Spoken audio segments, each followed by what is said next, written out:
பங்களிப்பு. நீங்க எந்த அளவிற்கு ஆண்டவரை இந்த காரியத்திலிருந்து எனக்கு விடுதலை தாங்கன்னு சொல்லி நெருங்குகிறீர்களோ அதுதான் உங்களுடைய விடுதலையாய் மாறும். சிலரெல்லாம் என்னென்னமோ பண்ணிக்கிறாங்க. அடிமைத்தனத்தில் இருக்கிறவங்க கையை கிழிச்சுக்கிறாங்க, காலை தூக்கிட்டு எல்லாம் நிற்கிறவங்க இருக்கிறாங்க, மண்டையை கொண்டு போய் செவத்தில் அடிக்கிறவங்க இருக்கிறாங்க, என்னென்னமோ பிரயாசம் எடுக்கிறாங்க. ஆனால் ஒன்று நினைத்து கொள்ளுங்கள், நம்ம அடிமைத்தனத்திலிருந்து வெளியே வருவதற்கு கர்த்தரை நம்ம தேடாம, ஆண்டவருடைய உதவி இல்லாம, அவருடைய ஹெல்ப் இல்லாம நம்ம என்னதான் பிரயாசம் எடுத்தாலும், என்னதான் மனுஷனுடைய அறிவில் ஓடினாலும் நம்மளால கம்ப்ளீட்டா விடுதலையாக முடியாது.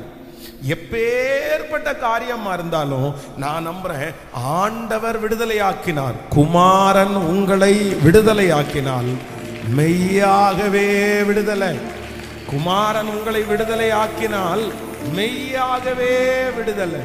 கர்த்தருடைய ஒரே சந்திப்பு.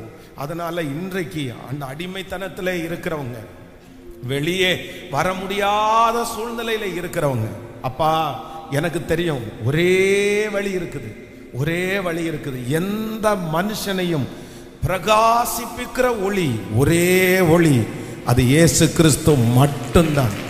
நானே வழியும் சத்தியமும் ஜீவனுமாய் இருக்கிறேன் என்று கர்த்தர் சொல்லுகிறார். என்னை அன்றி உங்களால் ஒருவராலும், என்னை அன்றி அவரை அன்றி நம்மால் ஒருவராலும் அந்த காரியத்தை செய்யவே முடியாது. அதனால